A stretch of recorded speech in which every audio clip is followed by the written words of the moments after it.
রাজ্যের মুখ্যমন্ত্রী মাননীয় মমতা বন্দ্যোপাধ্যায় যখন পাহাড় থেকে সাগর, শহর থেকে নগর এবং গ্রামকে হাজারো প্রকল্পের মাধ্যমে উন্নয়নের ডালি দিয়ে সাজাচ্ছেন, তখন মুর্শিদাবাদ জেলার নওদা ব্লকের মধুপুর গ্রাম পঞ্চায়েতের অধীনে মধুপুর গ্রামের রাস্তার অবস্থা ধরা পড়ল টিভি এটিএম বাংলার ক্যামেরায়। কঙ্কালসার রাস্তা, হাঁটু জল, সাইকেল বা মোটর সাইকেল দূরে থাক, পায়ে হেঁটে যাওয়ার মতো কোনো ব্যবস্থা নেই। এখন প্রশ্ন হলো, যে গ্রামের ছয়টি মেম্বার, তাও আবার শাসক দলের, আবার মুর্শিদাবাদ জেলার প্রাক্তন সভাধিপতির গ্রাম, তারপরেও কেন রাস্তার এই অবস্থা? যেখানে রাজ্যের মুখ্যমন্ত্রী মাননীয় মমতা বন্দ্যোপাধ্যায় কোটি কোটি টাকা বরাদ্দ করছেন পথশ্রী প্রকল্পে, সেইখানে রাজ্যের কেন রাস্তার এই দুরবস্থা?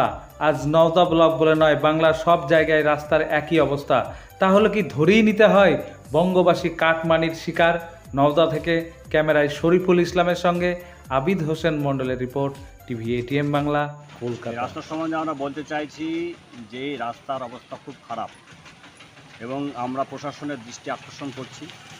এই এলাকার মানুষ তৃণমূল কংগ্রেসকে ভোট দিচ্ছে মমতা বন্দ্যোপাধ্যায় বিশ্বাস রেখে। গ্রাম পঞ্চায়েত থেকে জেলা পরিষদ, পঞ্চায়েত সমিতি, এমএলএ, এমপি, এতগুলি প্রতিনিধি, সরকারের জনগণের প্রতিনিধি থাকার সত্ত্বে প্রশাসনের কাছে এই রাস্তার যে করুণ দশা সেটা সরকারের কাছে পৌঁছাচ্ছে না। এখানে দুটো আপনার উচ্চ বিদ্যালয় এবং একটা সুস্বাস্থ্য কেন্দ্র এবং গ্রামীণ বিদ্যালয় দুটো আছে, প্রাথমিক বিদ্যালয়। এই ছোট ছোট বাচ্চা এবং মা বোনেরা যারা গর্ভবতী মায়েরা, তারা যেতে খুব কষ্ট করে সাধারণ মানুষ। আমি চাই এখান থেকে মধুপুর মোড় থেকে গঙ্গাধারী এই যে রাস্তাটা, এই পরিস্থিতি হাজার হাজার মানুষের চলাচল, এখানে মানুষ চলতে পারছে না, প্রতিনিয়ত গাড়ির সমস্যা হয়ে যাচ্ছে, কারো গাড়ি ভেঙে যাচ্ছে, ব্যারিং ভেঙে যাচ্ছে।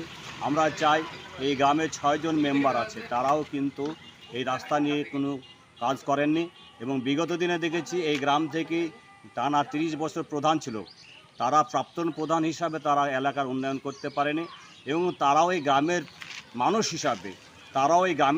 হিসাবে এবং গ্রামের জন্যে, গ্রামের উন্নয়ন করার জন্য তারাও ভাবে না। আমরা বড় কষ্টের মধ্যে আছি। তাই আমরা আপনার মাধ্যম দিয়ে মাননীয় প্রশাসনের কাছে এবং মাননীয় মুখ্যমন্ত্রীর কাছে আমরা আবেদন যে অবিলম্বে এই রাস্তাটা ঠিক করে দিন, মানুষ চলাচলের উপযুক্ত রাস্তা যাতে হয়, সেই জন্য আমরা প্রশাসনের কাছে এখন। আপনার নাম? আমার নাম শরীফুল ইসলাম মণ্ডল, বাড়ি ডাঙ্গাপাড়া।